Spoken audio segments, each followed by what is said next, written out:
Okay, everybody, we're going to get started. Can everybody hear me? If you can respond in the chat box and let me know if you're having any issues hearing us, or if you can hear us. I'll give you guys a couple of minutes, but the chat box is located in the upper right-hand corner of your screen. Just let me know if you are having any issues.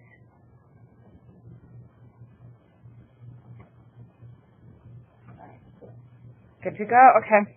Okay, it looks like people can hear us. So we're going to get started. So my name is Alexandra Petrowski, and I'm an Economic Development Specialist with the U.S. Small Business Administration. And today with me, I have Mr. Walter Abbott, one of our SCORE counselors, and Ms. Ramona Foster, who is going to be our main presenter on the ABCs of social media. So I'm going to quickly just let you all know what the U.S. Small Business Administration does for small businesses, and then I'm going to pass it off to my colleague, Mr. Walter Abbott. So the U.S. Small Business Administration, I always say we're your voices, we're small business voices on Capitol Hill. We try to help small businesses in any way possible, and we subscribe to what are known as the 3 C's: counseling, capital support, and contracting support. I'm going to quickly touch upon each one and just kind of let it be. You can find more information available at sba.gov. That's our website. And also, as you see, my personal email is posted up here. Well, not my personal email. My work email is posted up here. So feel free to shoot me an email if you have further questions about anything that we talk about. So I'm going to talk first about the capital support that the U.S. Small Business Administration provides. First and foremost, the U.S. Small Business Administration does not give out loans. So don't come knocking on our door asking us for money. We don't have any, unfortunately. But what we do is we work with local lenders to provide SBA loan guarantee. So what that means is you go to a traditional lender, M&T Bank, Bank of America, Wells Fargo, one of your smaller ones. For those of you who aren't located in the D.C., Maryland, and Virginia area, there is a district office somewhere by you. We have 68 throughout the United States, along with Guam, Puerto Rico, and the U.S. Virgin Islands. So you just have to go onto our website, sba.gov, under local assistance, and you'll find an economic development specialist like me in your local area, and also a SCORE counselor like Walt in your local area. But so whatever local lenders that there are, we go ahead, we partner up with them, and we provide a guarantee for a loan. So what that means is you still have to meet the criteria for the lender, but it just kind of gives the lender the warm and fuzzies to be able to give you a loan knowing that it's guaranteed by the SBA. We also provide federal contracting support. So what that means is we have different certifications that small businesses can qualify for, and that allows you to go after certain set-aside programs within the U.S. federal government. Again, ours are for the federal government. State governments and private sectors do it a little bit differently, and this is where I recommend visiting your local resource partners. And that's going to get into our third C that we have, which is the counseling support.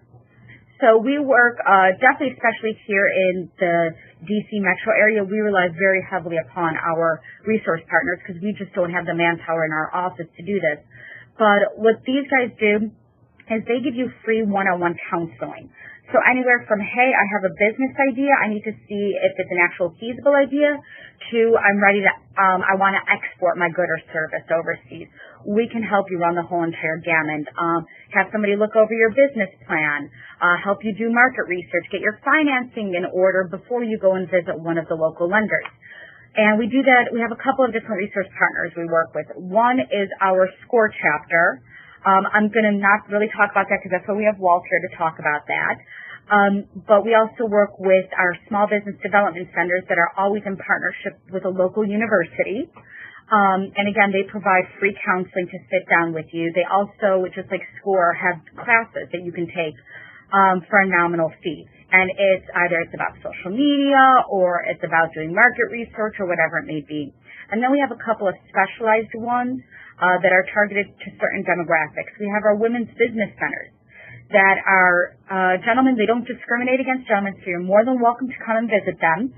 But they are geared more towards helping women in the business arena. And we also have our, in certain areas, our Veterans Business Outreach Centers, which are designed to help veterans transition into entrepreneurship. And finally, we have what are known as our USEX, U.S. Export Assistance Centers. If you are ready or you think you can export your good or service overseas, you're going to want to stop by one of our USEX because they're going to help you figure out the market research in whatever country or area you're looking to export into. I know I'm kind of going very general on this because all this information can be found at SBA.gov, and all the local assistance it can be found there too. So if you're not in this area, again, there's somebody like me in one of the district offices. There are also SCORE mentors out there too. But a couple of housekeeping rules before we get started. If you have any questions or anything, I'm going to be monitoring it. You can either put in the Q&A or you can put it in the chat screen, either one. And our main speaker, Ramona Foster, she's going to go ahead and give kind of a general overview, but she really wants this to be interactive and to tailor for you guys. So she's going to need you to ask whatever questions you may have or whatever clarification you're seeking, so she can really get down to what you all need. She's going to tailor it to you. So with that, I'm going to pass it off to Walt Abbott. Thank you so much, Alexandra. My name is Walt Abbott, and I am a SCORE mentor.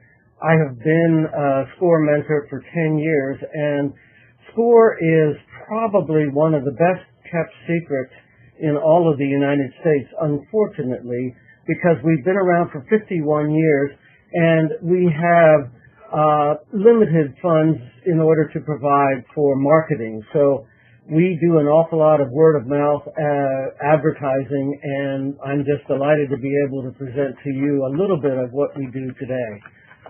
SCORE in the D.C. area is located at the SBA building at 409 3rd Street Southwest, yes, at the Federal Center Southwest Metro stop.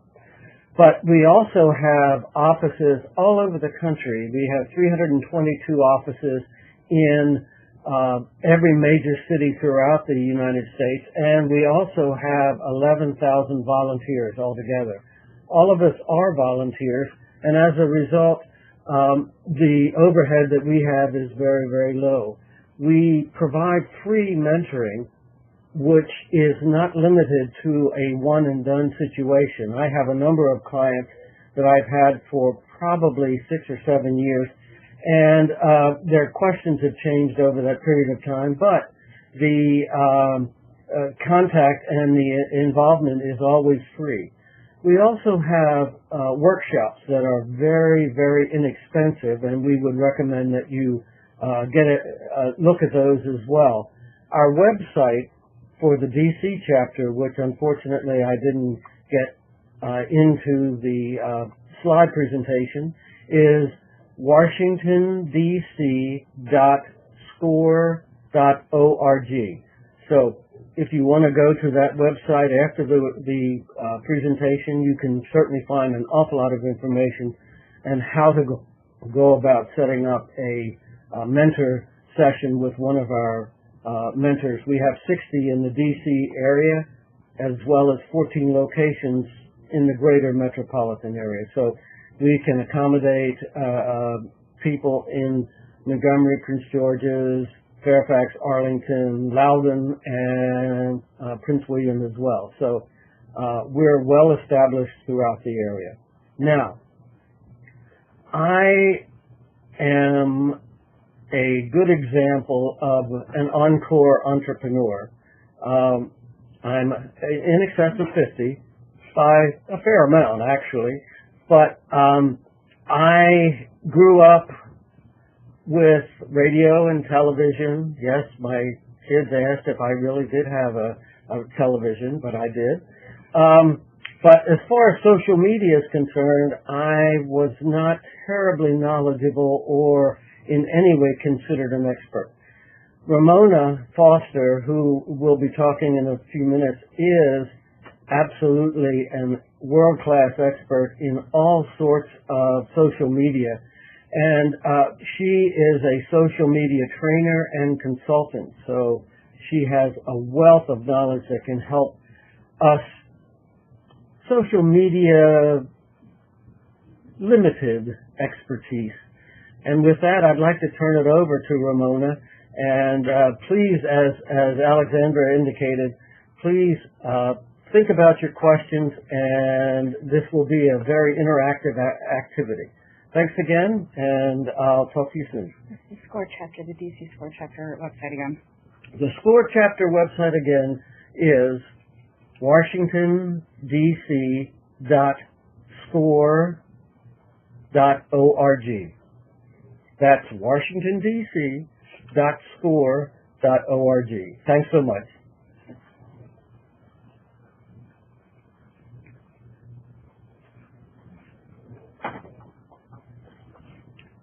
Good afternoon, everyone. As Alexandra and Walt mentioned, my name is Ramona Foster. I am a social media trainer and consultant. I am also a Constant Contact authorized local expert. SCORE actually partners with Constant Contact, and we do a number of email marketing and social media trainings at the SBA building. And for those of you who know me, have seen me there, SCORE has been a wonderful partner with us. And as they also mentioned, today we're going to just do the ABCs of social media for, hopefully most of you are businesses who are in the startup phase, or maybe you've been in business for some time and you just haven't delved into the social media world. So first I want to start off by saying, if you do not have a social media presence, it is absolutely necessary in today's world. One of the very first things you want to start off with is making sure that you know who your target audience is.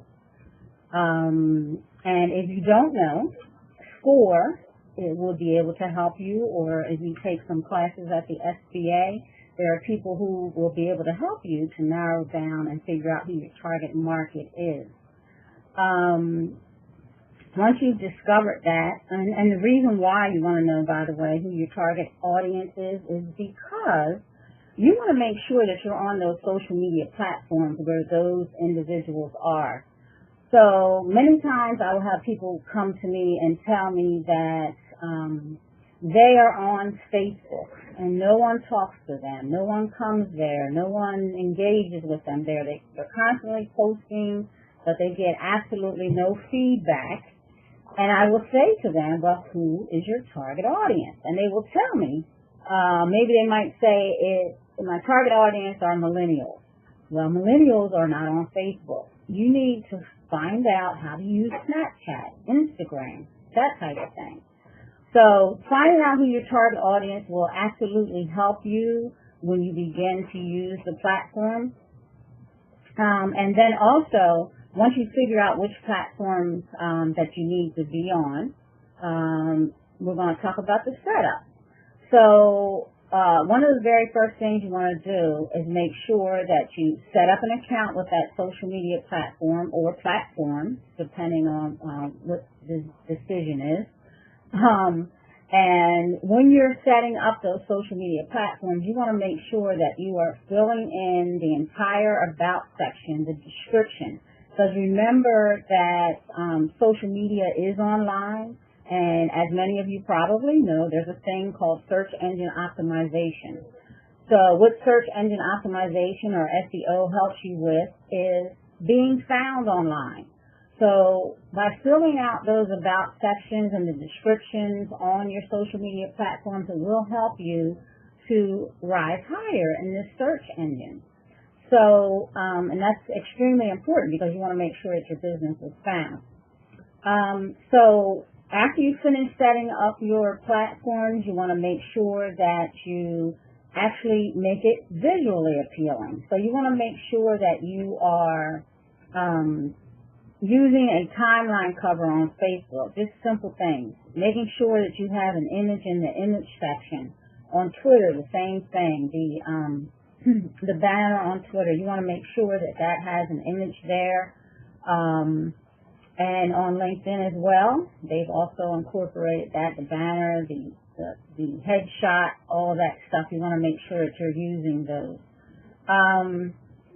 And also, talking about making it look visually appealing, that goes into your branding. So, for instance, you should have a website. That should be your number one step, by the way, when you are starting off your business. You should have a website. It should be branded. It should be branded with your logo, your colors, the fonts that you're going to use for your business, that type of thing. You want to make sure that you're also using those same banners, those same colors, those same logos within your social media marketing. So you want to make sure that everything is consistent across the board so that people, when they go to your social media platform, when they go to your website, they automatically recognize. Even with your email marketing, you want to make sure that people are able to recognize that that is you when they open up the email marketing campaign. So once you have all of that established, of course, you're going to need content. So you're going to have to figure out what types of information you are going to provide to your audience. Now, what most people do is they get panicked thinking, well, I have nothing to offer. I don't know what to say. I don't know what to post, that type of thing. Well, one of the things I want to say is do not overthink it. If you have customers or clients, or even if you are a startup and you were working in corporate America, doing whatever it is that you're starting your business doing, you have information, you have knowledge, you have expertise that you can offer to your clients, and that expertise and information becomes valuable content. So I'm going to use an example of a company that I'm not going to use their name, but I just did a session at the DC Chamber a couple weeks ago. So the guy comes in, he knows absolutely nothing about social media. He had a great elevator speech and all that. Knows nothing about social media. The primary platform that he's on is LinkedIn. So we were actually talking about content on that particular day. He's sitting there and he has a number of brochures and handouts that he's going to give to the individuals who are in the room.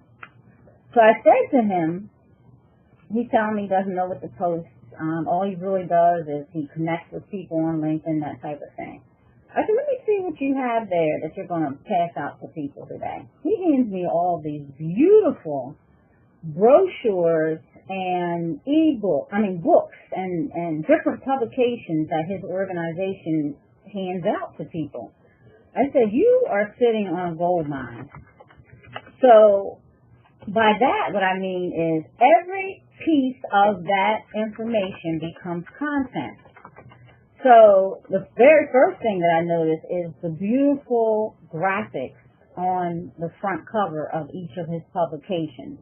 I told him to contact his marketing department, ask them to send those publications to him in JPEG format, in PDF format. So we need the JPEGs of the covers so that when he's posting the content that's inside of each publication, he can just use a JPEG of the cover of one of those publications. And then also provide a call to action, which means there's a link for them to download the information. And just, he doesn't even have to post so let's say one of the pamphlets was like 10 pages.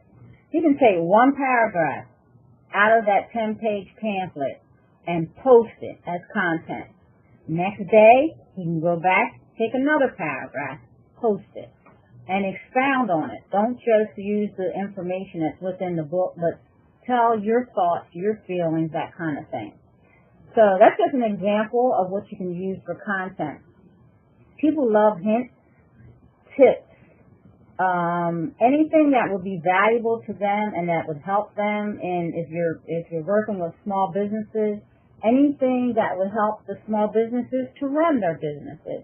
If you're dealing with parents, anything that would help them to raise their children or whatever, depending on what your industry is. It's kind of tough for me to give examples without knowing what your industries are, but think about that.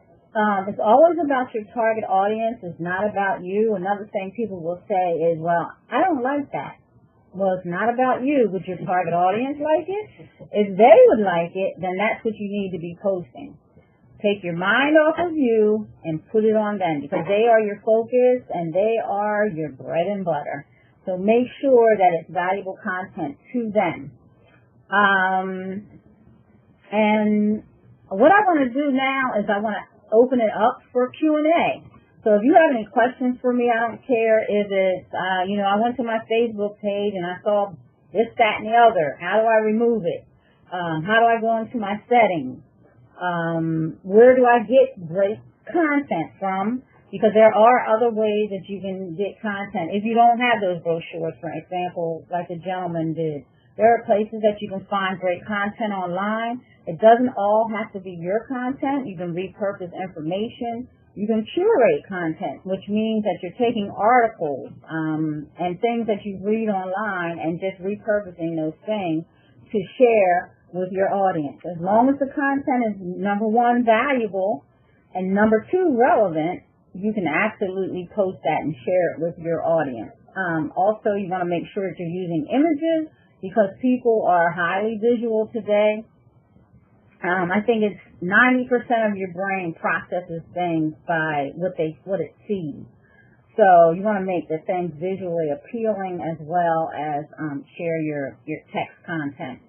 So anything you can think of, just drop it in the chat or the Q&A.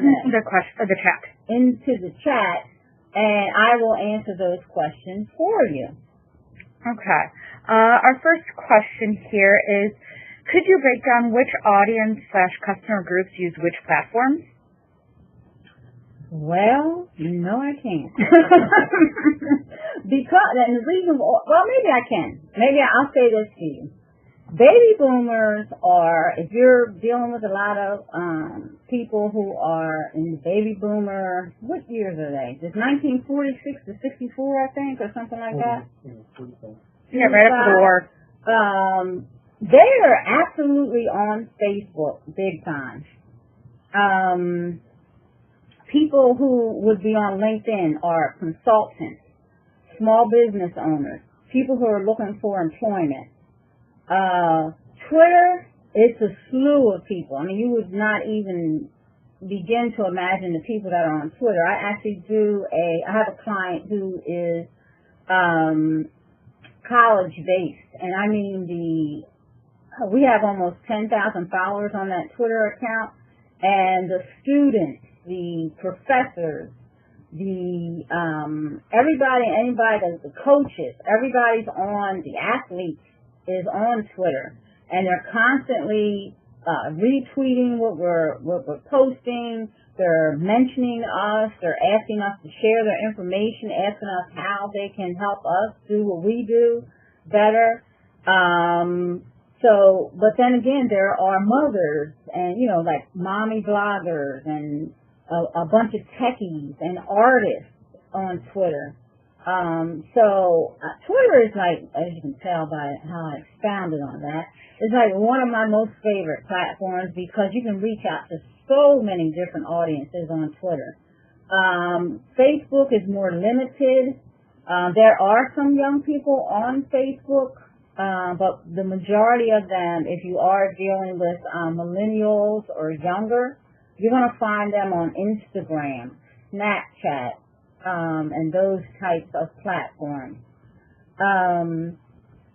So can I answer someone else's question? I hope that answers your question. Yeah, in regard to Twitter, we have a question, too, that I'll ask. One, how important is registering a hashtag?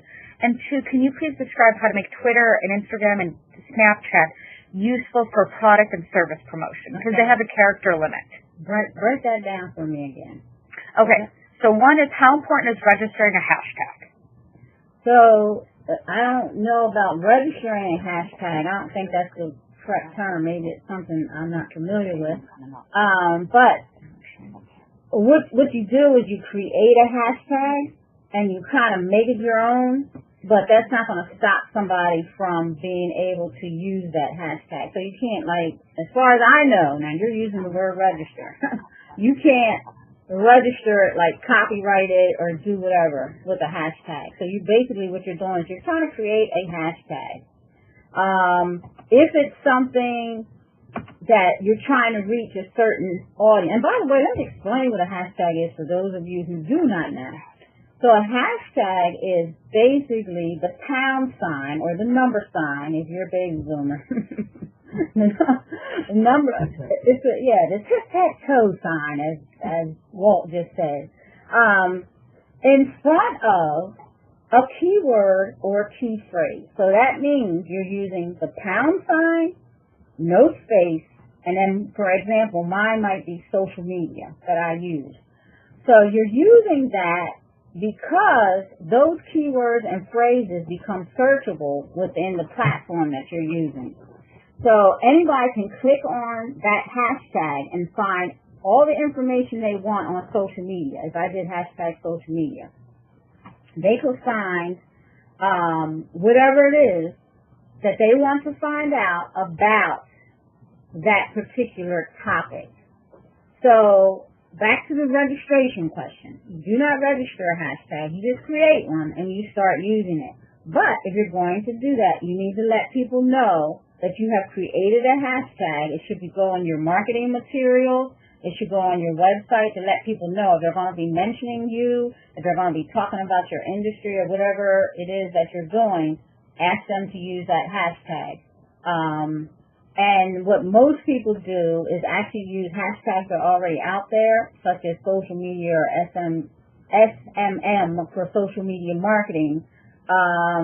Or let's say you were a nonprofit, you could do hashtag nonprofit or hashtag children or hashtag parents. So anybody who's looking for information on parents or children will be able to put hashtag parents and find out everyone that's talking about that subject. If you're a plumber, you could do hashtag plumber, that kind of thing. So that's what the hashtag is for. What was the second part of that question? Okay. So can you please describe how to make Twitter, Instagram, Snapchat, those platforms that are usually picture-based? How do you make it useful for a product or service? So, again, 90% is processed by the brain. So what you're going to do is make sure that whatever you're doing is visually appealing. If you're going to be using like Snapchat, I would not only make sure that I use posted photos, but I would make sure that I am using the filters on there and adding text and making it real catchy so people can see it, and also using videos on all of those platforms as well will help. Going back to the hashtags, by the way, with those platforms, LinkedIn is pretty much the only platform that does not allow the use of hashtags, which means you can put a hashtag on there if you want, but it's not going to be clickable. So when you try to click on it, it will go nowhere. On the other platforms, if you try to click on the hashtag, it will take you to a list of everyone that's using that hashtag. And Facebook at this point, I know you probably still see people using hashtags on Facebook. But what they don't know is hashtags are now obsolete on Facebook. You do not need hashtags because Facebook has changed their search into an actual search engine, much like Google.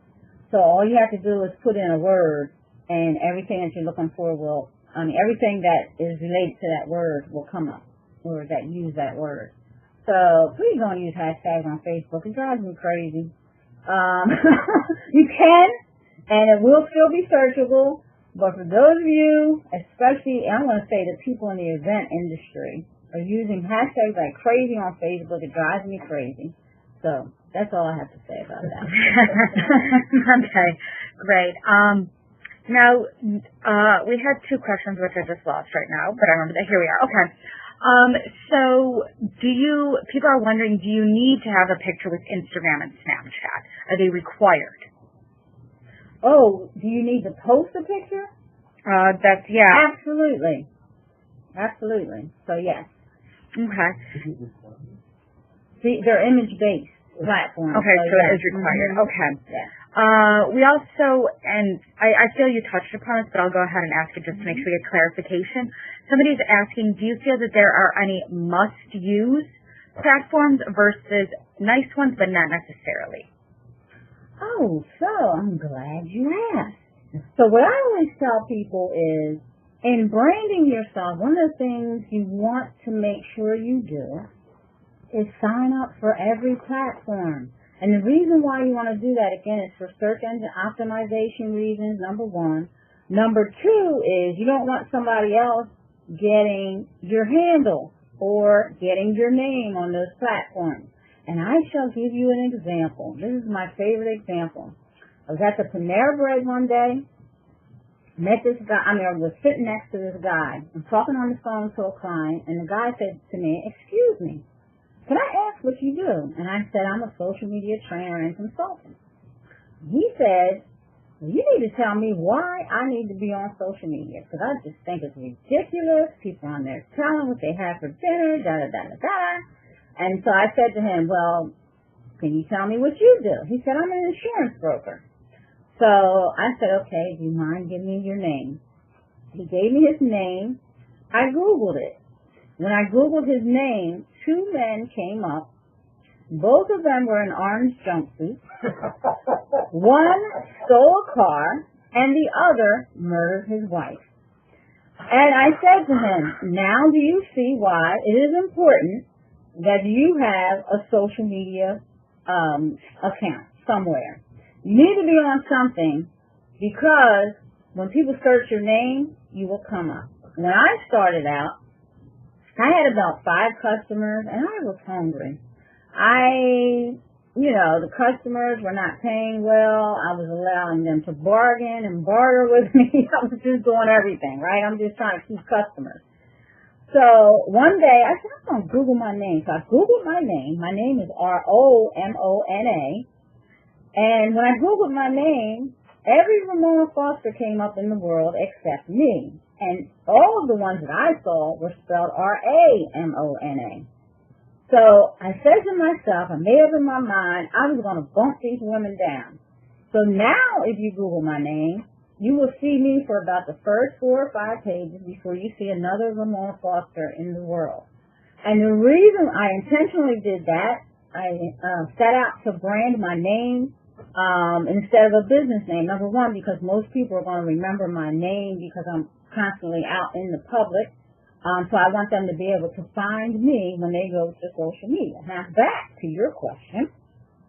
What I would do is I would set up a social media account. This is my advice to every and anyone on every platform, not only in your business name, but also in your name. Why is your name important? Another example I use is anybody out there has seen the movie What's Love Got to Do with It? That's like the judge said to Tina Turner during the divorce proceedings, "Mrs. Turner, you've lost everything." And she turned to the judge and she said, "But my name." Your name is gold today online because of, the example would be that gentleman. If somebody else is out there with the same name and they're doing some things that are unsavory, and I've never met you and somebody gives your card to me as a referral or whatever, the first thing I'm going to do is look you up online. Now, when I see the guys in the orange jumpsuits, I don't know whether it's you or not. Did you kill your wife 10 years ago and then now you're an insurance broker? I don't know that because I've never met you, right?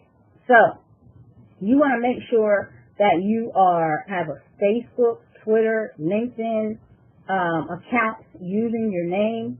You want to make sure that you also have all of those accounts using your company name. And it's for that reason, because it will help you in the searches, and it will also help you from being mistaken for someone else. So if you're Susie Lynn, and there's a stripper named Susie Lynn, you don't want to be mixed up with her. So make sure that you are on those platforms. I don't care if you use the platforms or not. Make sure that you focus on the ones that you're going to use where your target audience is, but put them up, put some type of content on them, picture, whatever, but use your name and I can't stress that enough because I have a lot of people that come to my classes and they want to be in hiding. If you are in business and you're not hiding from the FBI, use your name because that's going to help you. Most people do business with people they know, like, and trust, so they want to see a name. They want to connect with a person, a human being. You're a small business. You're not Pepsi-Cola. Pepsi can get away with that, right? Great. We have a couple of similar questions. I'm going to bulk them all together. So you talk about trying to get on every social media platform that there is. A couple questions that came up is the management of all this. As far as a small business, you don't necessarily have all the time to manage these platforms. So one name that's been brought up, and there may be others if you can talk about them, but is Hootsuite. Mm-hmm. So what is your advice and your knowledge about these social media management services? Okay, so for those of you who don't know, excuse me, there are tools that you can use to help you manage your social media effectively, and Hootsuite just happens to be one of them. They are social media scheduling software, and you can actually just Google social media scheduling tools and find a list. There are hundreds of them. Hootsuite is probably the number one platform, and it's my least favorite. And the reason why is because to me it's a little noisy.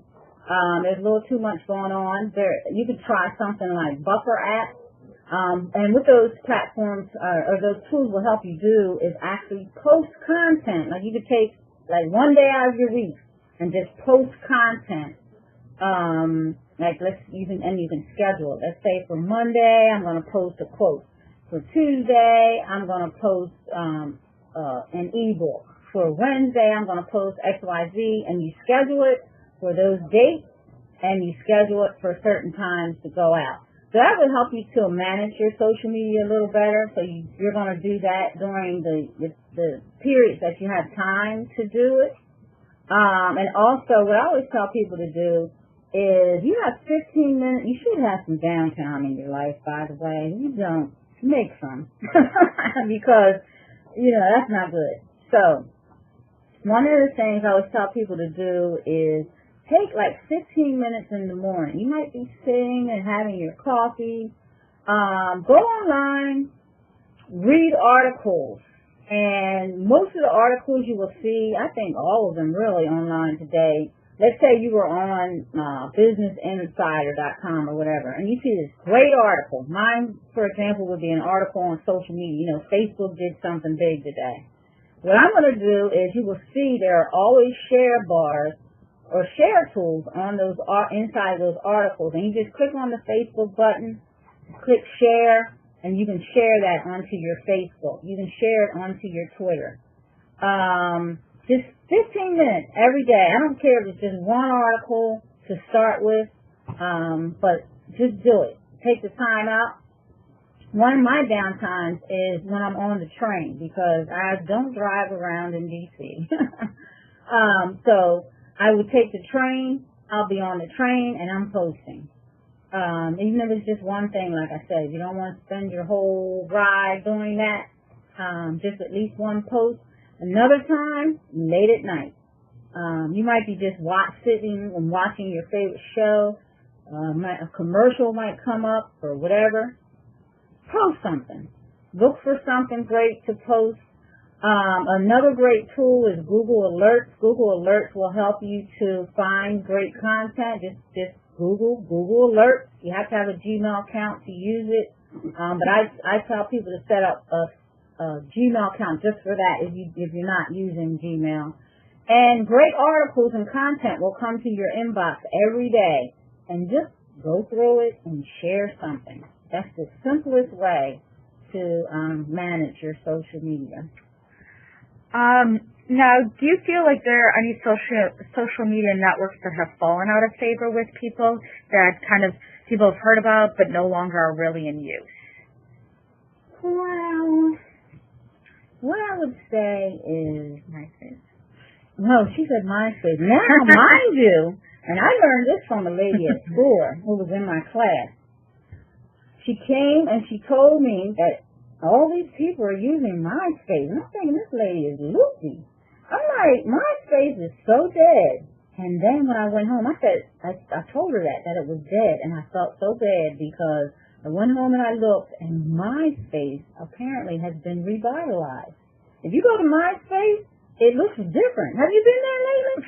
I haven't been there since the late 90s. It looks so much different, and people are actually going to it again.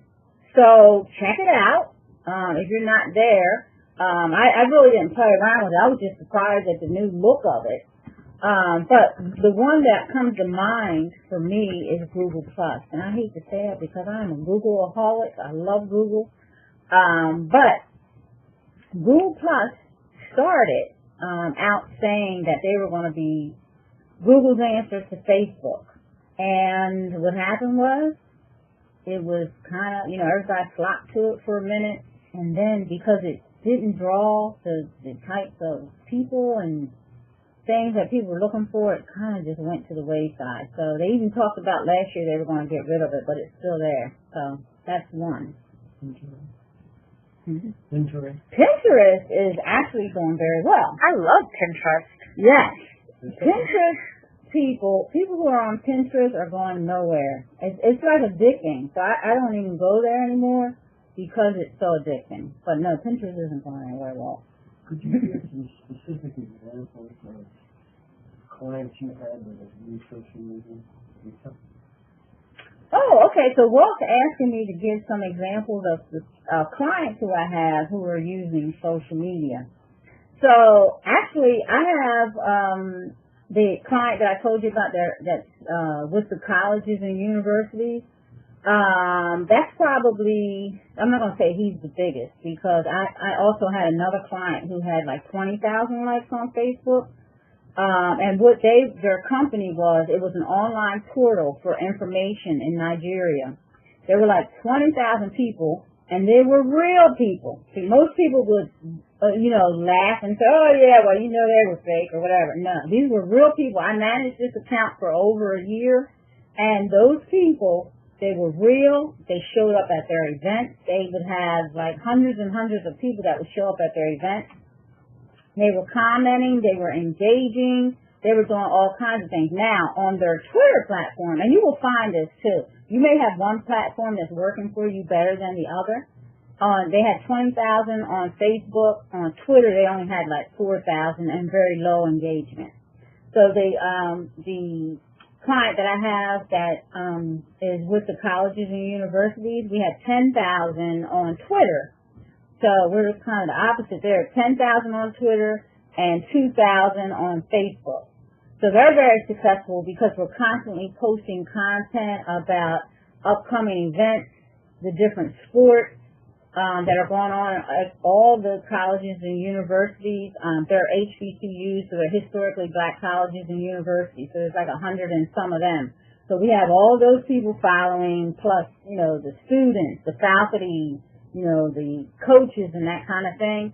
So, and to kind of like tell you how this can happen for you is that one of the things that I'm doing for those clients is I'm following, you want to make sure that you're following people who are within your target audience.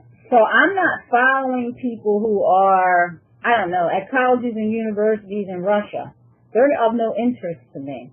So what I'm doing is I'm specifically targeting the students, the faculty, the athletes, the coaches, anybody that works at an HBCU.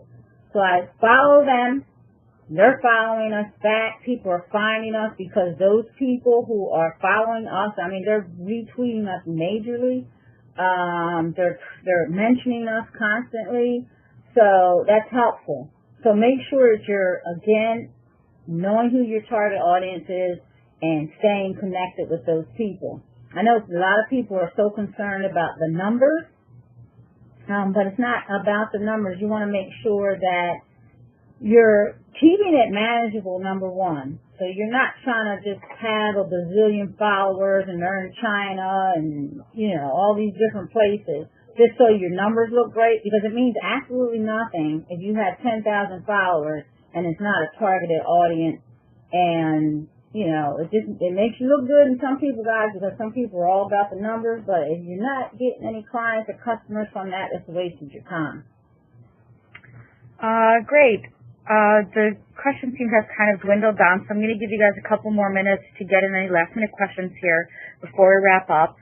But one thing that was brought up a little bit earlier is you mentioned Twitter a lot, and Twitter you have a limited character allotment. So how do you really go ahead and utilize it and get the most bang for your buck when you're only limited to 160 characters? 140. Oh, 40. Oh, see, I went 20 above. That's all right, Queen.